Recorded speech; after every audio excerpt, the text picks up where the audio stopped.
Es bueno vitorear a la patria, pero mejor es ayudarla a vivir, contribuyendo a su engrandecimiento, progreso y libertad.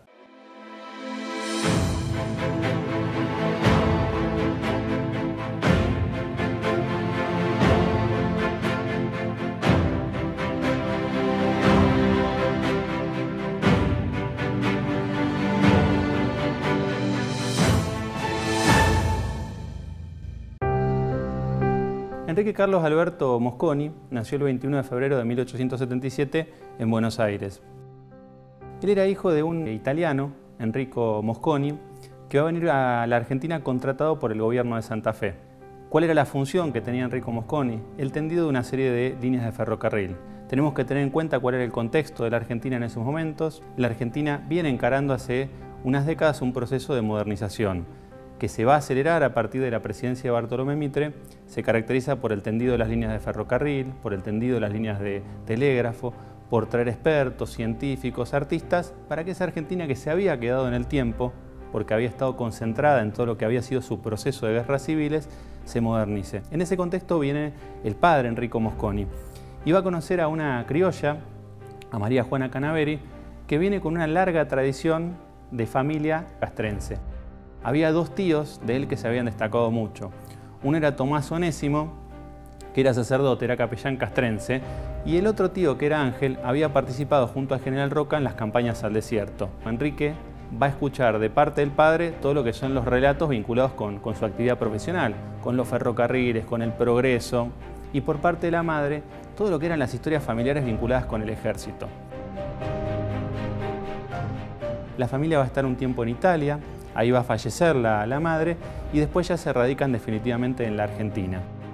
Enrique en 1891 decide ingresar al Colegio Militar de la Nación y va a egresar como oficial del arma de infantería. Cuando egresa del Colegio Militar pide hacer la carrera de ingeniería, que en esos momentos no se dictaba específicamente en el ejército. Entonces, ¿dónde la cursa él a partir de 1896? En la Universidad de Buenos Aires. Cuando él egresa como ingeniero, le tocan destinos en la Patagonia. Es una tierra que está muy poco poblada, con una baja densidad de población. ¿Qué es lo que va a haber? Y hace falta ferrocarril, hace falta caminos de montaña, hacen falta puentes. Y ahí empieza una característica que fue propia de Mosconi, que la compartió también con Savio y con Riccieri, que fue ver la necesidad de esa simbiosis que se dio en los tiempos de San Martín y Belgrano entre el pueblo y el ejército. Él imaginaba a los ingenieros militares en combate, tendiendo campos de mina, alambrados, puentes, tomando fortificaciones enemigas, pero también imaginaba a los ingenieros en la paz, tendiendo puentes, ferrocarriles, abriendo picadas en los caminos de montaña para lograr el progreso, para que transiten las unidades militares, pero también los civiles. Imaginaba esos ferrocarriles llevando soldados, llevando caballos, llevando hombres, pero también llevando mercaderías y pasajeros. Entre 1904 y 1911 va a estar en Europa. Europa, como ya es hace muchísimos años, es la vanguardia en cuanto a la ciencia, la tecnología y los avances también en el campo militar. Es un mundo que ha cambiado mucho, ese mundo que empezó a tener un cambio profundo a partir de 1740 con la Revolución Industrial, con la incorporación gradual de la energía a vapor. Esa energía a vapor reina prácticamente hasta fines del siglo XIX. Desde mediados del siglo XIX ha empezado a utilizarse, experimentarse con la energía eléctrica, que la empieza a complementar, y también con otra forma de energía, que son los combustibles derivados del petróleo. Entonces, lentamente vamos a ver cómo la energía a vapor empieza a ser desplazada por la energía eléctrica y por la de los combustibles de origen fósil. También hay grandes avances en la metalurgia, entonces eso repercute en el mundo militar. Si uno quería entender cómo era el ejército del futuro, ¿dónde lo tenía que ver? En Europa. En Francia, en Alemania y en Gran Bretaña. Y especialmente en Alemania, porque el ejército más prestigioso era el alemán. Qué tácticas emplean, cómo se combinan las armas, qué armas utilizan. Se está incorporando lentamente también el avión como arma de guerra, y todo eso es lo que va a ver Mosconi a Europa. Es el auge del imperialismo, estos estados que tienen unas enormes industrias que necesitan materias primas, las obtienen de las colonias, por eso hay una competencia muy fuerte entre ellas en Asia y en África, para tener más colonias para obtener materias primas. Y esa competencia a corto plazo va a llevar a la Primera Guerra Mundial. Por eso esos ejércitos europeos, cuando Mosconi está en Europa, se están preparando para la guerra. Y simultáneamente en la sociedad civil hay un progreso enorme. Es una etapa en la cual la gente tenía un buen nivel de vida de la mano de la incorporación de todos esos avances. Por eso se decía en esta etapa que se conoce como la Belle Époque, la Bella Época, que Europa bailaba sobre un barril de pólvora. Los cafés en Francia llenos, la música, el lujo, pero simultáneamente se armaban hasta los dientes porque sabían que podía haber una guerra, que efectivamente esa guerra va a llegar en 1914. Y Mosconi puede ver todo eso, puede ver en funcionamiento el ejército alemán, las maniobras, la combinación de armas, la nueva tecnología, especialmente la que está destinada a los ingenieros. Y eso cuando vuelve a la Argentina, lo trae a la Argentina también. Con esto podemos decir que cierra una primera etapa en la vida de Mosconi que va desde el nacimiento hasta la vuelta del viaje a Europa. Y se inaugura una segunda etapa en la vida de él. Quizás es la menos conocida, que es la que va de 1912 a 1916. Porque él cuando está en Europa, él empieza a visualizar la importancia de la aviación. Cuando muchos eran incluso detractores de la aviación. Si uno ve las imágenes, las fotos de los aviones de la época, realmente había que ser muy corajudo para subirse. Tela, madera, no tenés instrumento de navegación. Muchos la deben haber visto, la foto de los pilotos enfundados en unas camperas de cuero, con unas antiparras, unos gorros. La cabina no estaba cerrada. Daba miedo subirse a un avión. Y muchos no veían futuro en eso. Pero Mosconi ve el futuro en la aviación. De hecho, él va a decir que la aviación tiene que ser la quinta arma del ejército. Todavía no hablamos de la Fuerza Aérea Argentina, porque la Fuerza Aérea Argentina nace como fuerza independiente recién en 1945. Si hablamos de Mosconi, hablamos del petróleo. Ahora, si hablamos de aviación, hablamos de Jorge Newbery. Y ahí es donde se encuentran estas dos personalidades excepcionales de la historia argentina.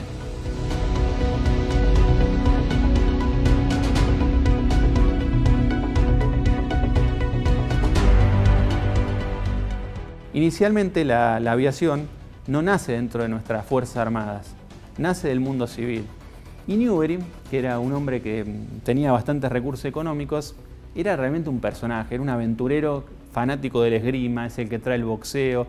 Es uno de los hombres que empieza a establecer lo que es la red de energía eléctrica en lo que es actualmente la ciudad de Buenos Aires. O sea, realmente era un hombre, un visionario y un innovador. La Primera Guerra Mundial muestra la importancia de la aviación, pero antes de eso, ya Newbery está diciendo hay que incorporarla al mundo militar.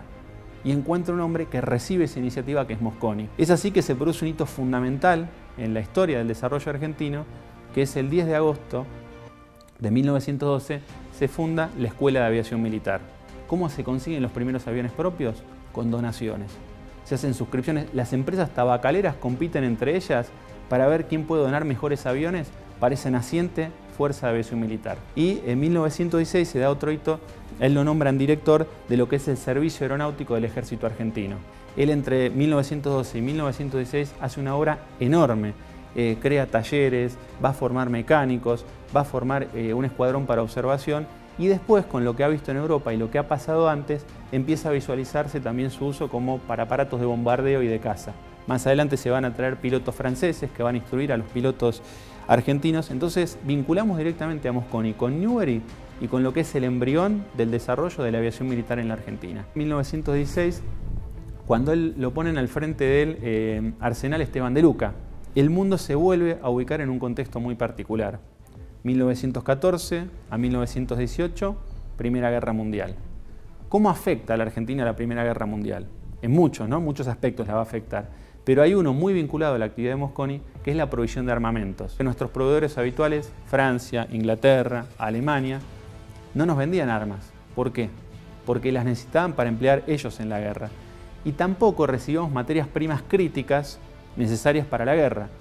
Entonces la Argentina se encontró con un problema grave. No tiene dónde comprar armas. Y la mayor parte de nuestras armas eran compradas en el exterior. Eso lo ve Mosconi. Entonces, ¿qué empieza a hacer? Como todo servicio de arsenales, la prioridad es el mantenimiento de las armas. Todos los componentes de las armas que él tiene que mantener, todo lo que puede, reemplaza los componentes importados por componentes nacionales. Cáñamo, cuerdas, madera, todas las piezas que puede las reemplaza. Porque pensemos de repente un cañón que queda fuera de servicio porque no puedo conseguir el repuesto, porque estamos en el contexto de la Primera Guerra Mundial. Esa es una visión que tiene. Y otra cosa importantísima, que después nosotros lo podemos vincular mucho con la gestión también de Sabio, es que hace un relevamiento de las industrias nacionales, de las privadas. ¿Para qué?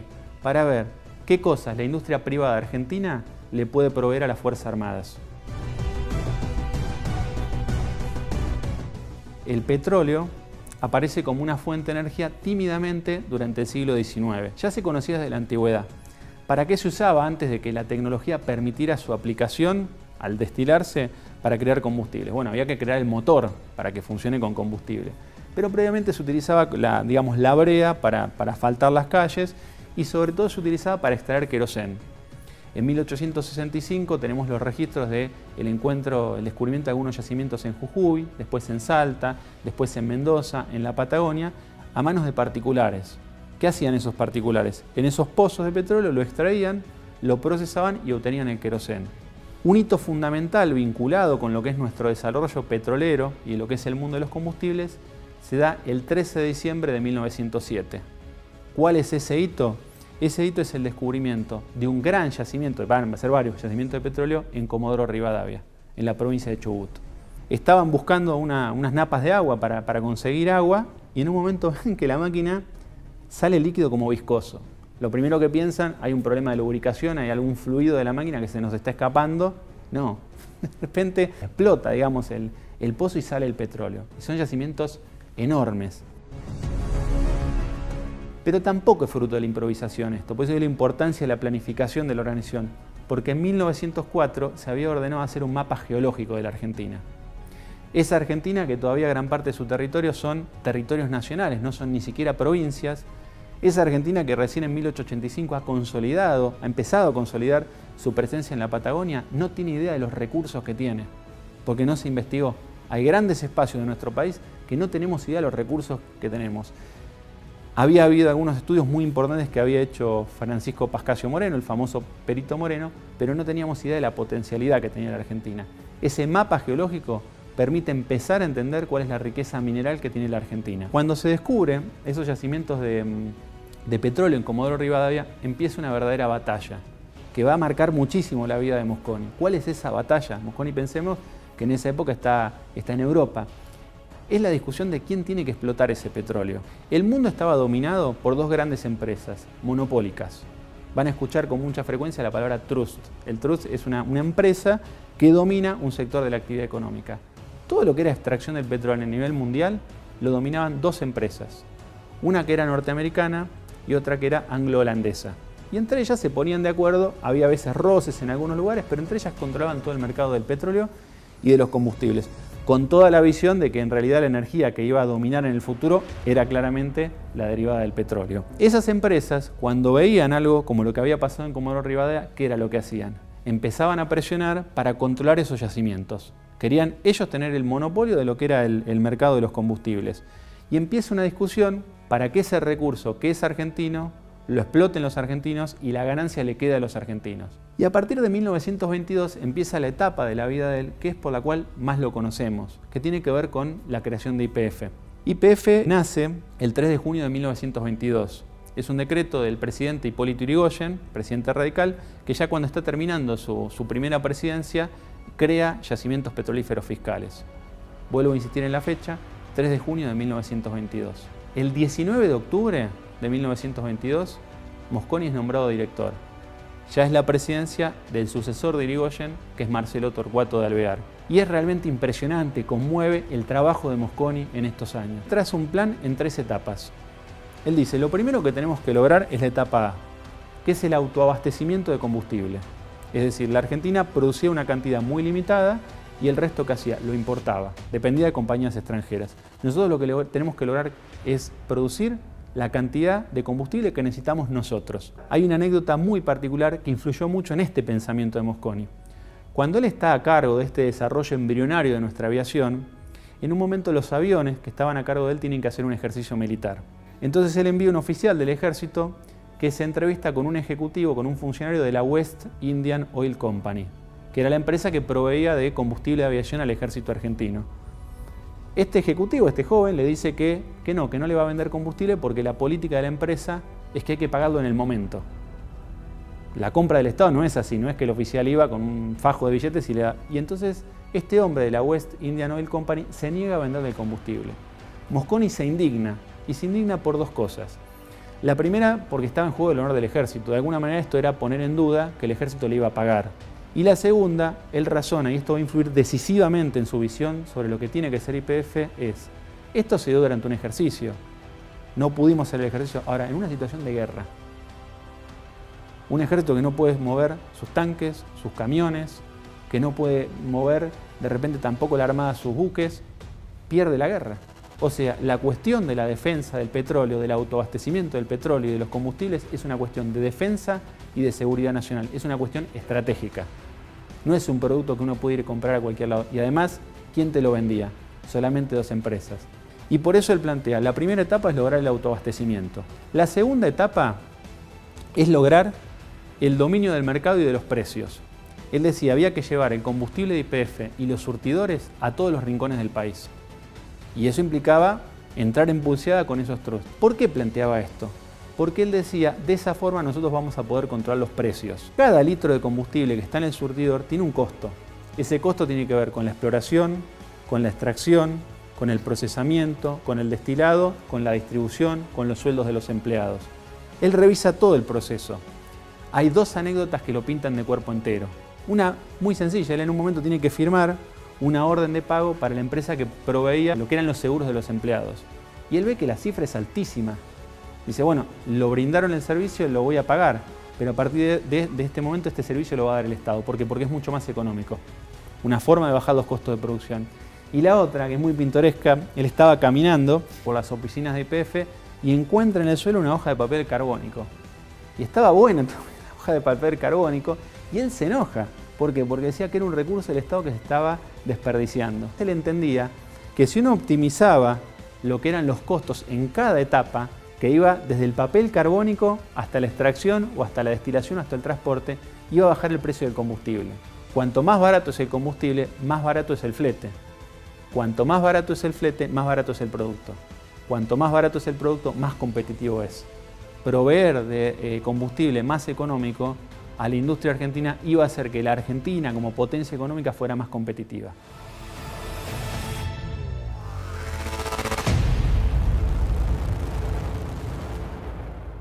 Y la tercera etapa es la de la nacionalización del petróleo. ¿Qué quería decir esto de la nacionalización? Que todo el petróleo que se explotaba en la Argentina fuera explotado por YPF. Él consideraba que el recurso era propio, era muy valioso, entonces la ganancia le tenía que quedar a los argentinos. YPF, fundada el 3 de junio de 1922. Mosconi, nombrado director el 19 de octubre de 1922. En 1924 se está produciendo el primer combustible para aviación. En 1925 está en funcionamiento una destilería enorme que es la de Ensenada. Y en ese tiempo se crean oleoductos, se simplifica el sistema de transporte, se hacen nuevas exploraciones, se crean, digamos, nuevas dependencias para todo lo que es la gestión administrativa y la dirección de YPF, se crean depósitos de combustible, esa gestión en tan poco tiempo. Hay otro hito muy importante en 1927, que es una gira que él hace por Iberoamérica. En esa gira, ¿qué es lo que va a hacer Mosconi? Va a mostrar ese modelo de YPF. ¿Por qué? Porque él decía que Iberoamérica completa tenía que ser independiente económicamente. Una visión prácticamente sanmartiniana en este aspecto. Y hay otro hecho que realmente es conmovedor, que es impresionante, que sea el 1 de agosto de 1929. YPF, creada, no me canso de decirlo, en 1922, 7 años después, tiene surtidores en todo el país. Ha optimizado los procesos de producción del petróleo y de sus derivados. ¿Y qué es lo que logra hacer? La etapa B, baja los precios de los combustibles. ¿Qué tienen que hacer las empresas extranjeras? Tienen que bajar los precios de los combustibles de ellos, porque si no la gente no se los compra. Pensemos lo que son estos monstruos, europeo y norteamericano, controlando el mundo. Y acá en la Argentina, en un país perdido en el sur del continente, es un hombre, es Mosconi, es la Argentina, es YPF la que le logra torcer el brazo. Y le obliga a bajar los precios. Y le obliga a que actúen bajo las condiciones de nuestro país. Ese era Enrique Mosconi. Y eso hace nuestros productos más competitivos, más ubicables, más comercializables a nivel mundial. Y mejora la calidad de vida de los argentinos. Mosconi tiene un texto que realmente es conmovedor, en el cual él habla loas de la gesta sanmartiniana y dice, esto nos dio la independencia política. Esto que pasó el 1 de agosto de 1929 es un paso para la independencia económica. Lamentablemente, la etapa número 3, que es la nacionalización, que el debate había comenzado en el Congreso, no se logra concretar. ¿Por qué? Porque se produce la revolución del 6 de septiembre de 1930. Esa revolución, que la encabeza el general José Félix Uriburu, es multicausal, es decir, es raro que una revolución tenga un solo propósito. Generalmente participan distintos grupos con distintos propósitos, pero muchos historiadores plantean que una de las patas, una de las vetas de esa revolución tiene que ver con el apoyo de los trusts a la revolución. ¿Por qué? Porque si se cumplía lo que quería Mosconi, se iban a nacionalizar los recursos petroleros de la Argentina. Por eso algunos historiadores usan la expresión esa revolución tuvo olor a petróleo. Mosconi se resiste, Mosconi defiende el gobierno constitucional y por eso termina arrestado. Y el 9 de septiembre, 3 días después de que estalló la revolución, él va a ser directamente detenido y va a renunciar a la dirección de YPF. Ya Mosconi igual estaba bastante afectado de salud, empezaba a desarrollarse una hemiplegia y en 1933 él ya se retira directamente. Iba a morir en 1940, el 4 de junio de 1940, mientras vivía en una casa que compartía con 2 hermanas. Esa casa estaba hipotecada, la había comprado con un crédito hipotecario. Cuando él muere todavía se debían cuotas. ¿Saben con cuánto muere Mosconi? Con 9 pesos con 50 en su cuenta de banco. 9 pesos con 50, quien había sido director de YPF. Nunca Mosconi aceptó un sueldo que no fuera el que le correspondía por el grado militar que estaba teniendo. Pensemos en un hombre que manejaba los yacimientos de petróleo, las destilerías, el transporte, parte de lo que eran los puertos. Todo eso manejaba Mosconi. Ese es el ejemplo de sacrificio, ese es el ejemplo de entrega, ese es el amor a la patria en el estado más, pero más puro. Ese es el espíritu sanmartiniano. Y después fue un hombre de acción, no fue un hombre de escritorio. Él tiene una frase que creo que sintetiza lo que fue su vida, en un país en el cual siempre hay muchas ideas, pero hay pocos que las llevan a la práctica. Él dijo, es bueno vitorear a la patria, pero mejor es ayudarla a vivir, contribuyendo a su engrandecimiento, progreso y libertad. Y no tenemos ninguna duda que él lo logró.